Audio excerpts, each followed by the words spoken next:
Kittle, but let's bring in Akash Anavarathan here. Akash, Niners Nation, always great to have you. Thank you so much for joining us. I want to go straight to your work over at Niners Nation that you posted recently about seeing more Deebo at the running back position. Casey and I were just going over what that might look like. What would that ideally look like for you? What's up, fellas? Yeah, I think, with the injury to Elijah Mitchell, him missing 8 weeks, I think it puts the 49ers running back group in a limbo. I mean, Jeff Wilson Jr. on Sunday, I think he averaged like 2.4 yards per carry. Just didn't look to have the same speed or burst as Deebo Samuel or Elijah Mitchell. Deebo Samuel, more successful running the ball. I think he had 8 carries for a little over 50 yards. Elijah Mitchell, same thing. I think he was running at like 7.5 yards a clip. And so those two guys just had more success than Wilson. And then the other guys on the roster, Ty Davis-Price and Jordan Mason, just inexperienced rookies, right? I mean, they're 2 weeks into the season. I think Kyle Shanahan spoke about those two guys specifically, and it's not necessarily, he's worried about them running the ball. It's more so, okay, how do they look, in pass protection, in checks, and understanding, every part of the offense. And that stuff that just takes time. And honestly, it took Elijah Mitchell, sort of half the season last year to kind of come up to speed and really become the starting running back for the 49ers. And I think that's going to be, they're kind of thrust into the fire now because of the injury situation to Mitchell.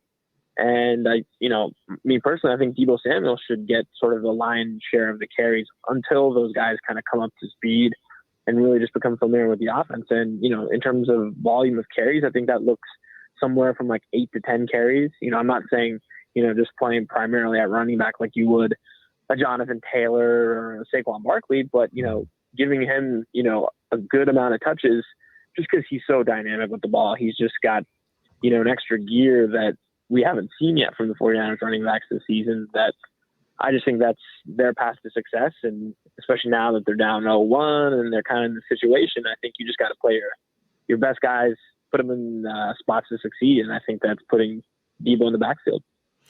One of the things, Akash, that I kind of, I don't want to say worried about, but I hope there was a different wrinkle. Because I don't have any problem with Deebo being in the backfield in that running back spot.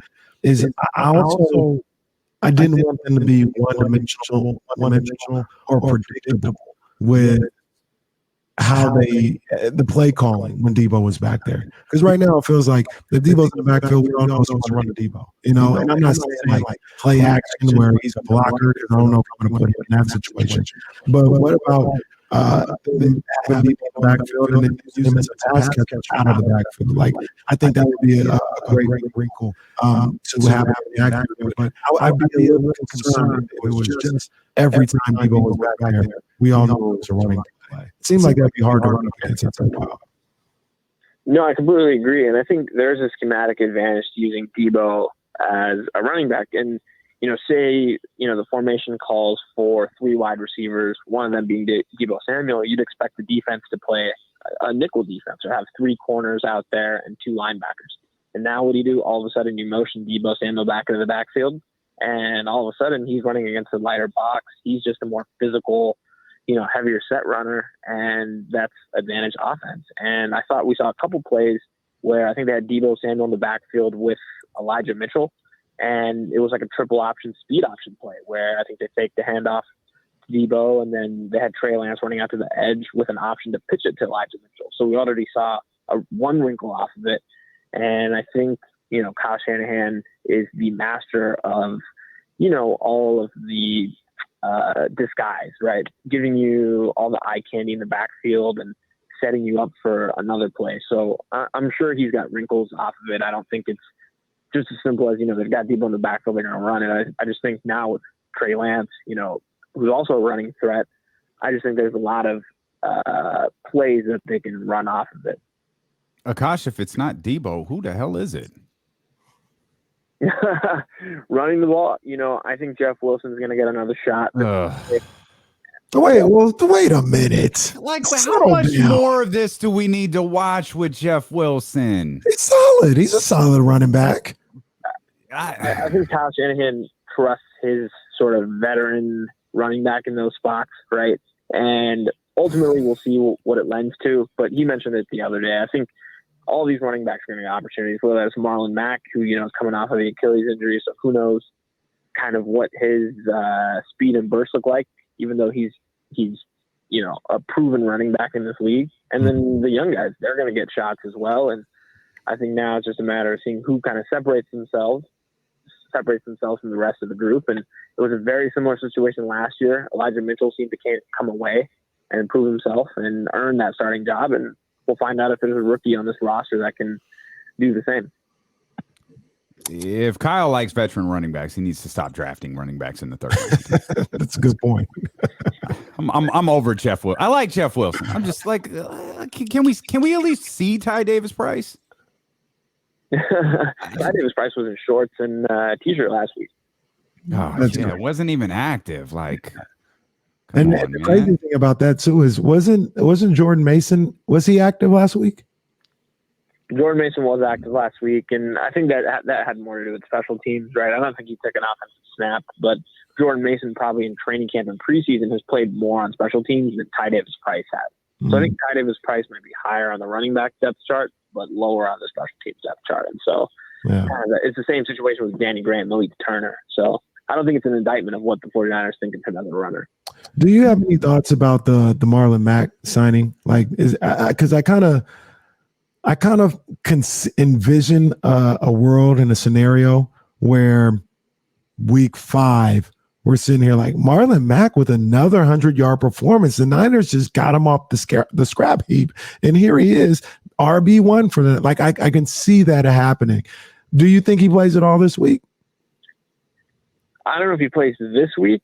I think this week he probably stays on the practice squad. I imagine next week he's probably promoted to the active roster and see some action, just because it's such a quick turnaround. But yeah, I can definitely envision that. I know the 49ers had some interest in trading for Marlon Mack last October when he was still with the Colts, I believe. And so now, fast forward a year, he's on this roster, signed off of the street. And yeah, I think he could certainly be an addition. And I think in this offense, especially, it's very simplified to like run the ball in terms of see the hole, hit the hole, be a one cut and go north and south runner.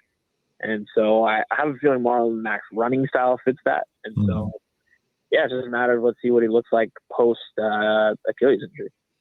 Akash, what are the positives that can carry over from that loss against Chicago into this game against Seattle this weekend? I think defensively, you just look at what they did in the first half. I think Justin Fields was averaging, I think it was like 0.3 yards per pass attempt, which is insane. I think his passer rating was like 2.9. He was consistently under pressure early. I mean, it got to the point where they were pressuring him so much on third down that the Chicago Bears were running the ball on 3rd and 5, 3rd and 6, because they were just like, we cannot pass protect against Nick Bosa, Samson Ebukam, Eric Armstead, Javon Kinlaw. And so I thought defensively they were flying around. Talanoa Hufanga obviously had 6 run stops, double-digit tackles, had the interception. Not sure how sustainable that is, but I mean, he was flying around. He was everywhere. That type of energy is infectious. And I thought Fred Warner looked like himself. And so I think defensively there's a lot to be encouraged. They had a couple of coverage busts that obviously led to touchdowns that you don't want to see in the second half. But I think there's quite a bit of stuff that you can take into next week or into this week. And then offensively, I thought same thing, right? That first drive, they looked fantastic. I mean, Trey Lance had, the play action throw to Brandon Ayuk. They were running the ball well.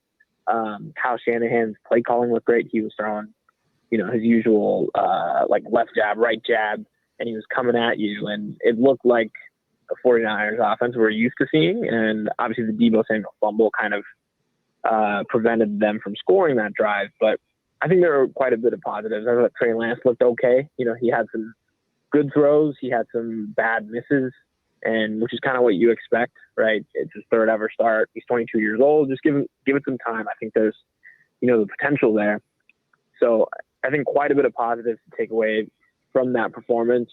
But on the flip side, you just, if they were able to put together 60 minutes of that, they'd probably come away with a win in Chicago, which is the kind of unfortunate part of it. But yeah, I think you just kind of hold on to that feeling. And I think the veterans in that locker room know, all right, got to put together a complete game, can't have these penalties, can't have these mistakes, coverage busts, etc. And they'll come back much more focused this week, I think, against Seattle.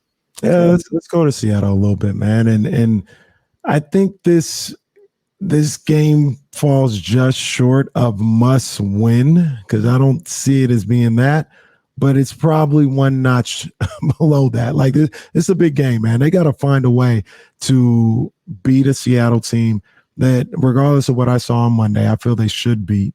And you're coming off a loss. You need it, to a certain degree. You need it a little bit more than them. They got to find a way to win this game. Do you deem it just as important as that, or is it even more or less? Is it a must win in your opinion?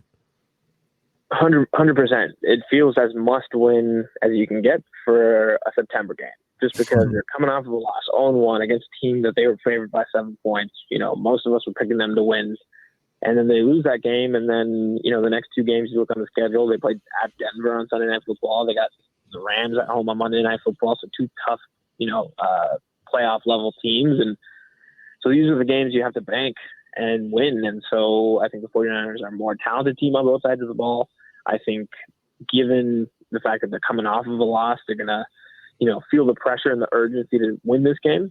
And Kyle Shanahan, I think he's 4-0 in week 2 games since 2018. So certainly a good sign. I think 2 of those came off of a week 1 loss. So I think they've been in this spot before. I think they know how to handle this type of situation. And then, Seattle, I think that was their Super Bowl. I think Pete Carroll knew that he wanted to beat Russell Wilson on Monday Night Football week 1 after trading him away. And they treated it as such. They had all those Legion of Boom guys there. Obviously huge, crowd. I think the emotional side of it was probably huge for the Seahawks, and they're going to be coming off of that on a short week traveling down to Santa Clara. So, I think it sets up for a big 49ers win. I think they're 10-point favorites. So I expect that. I expect them to put on a rout this weekend. Akash, we appreciate you, man. Thanks for joining us. And I really love the film work you're doing on Twitter, man. That's really, really good stuff, man. Keep that up. That's awesome stuff to see. Absolutely. Appreciate it, guys. Thanks. All right. We appreciate you. That's Akash Anavarathan, Niners Nation. Give him a follow on Twitter.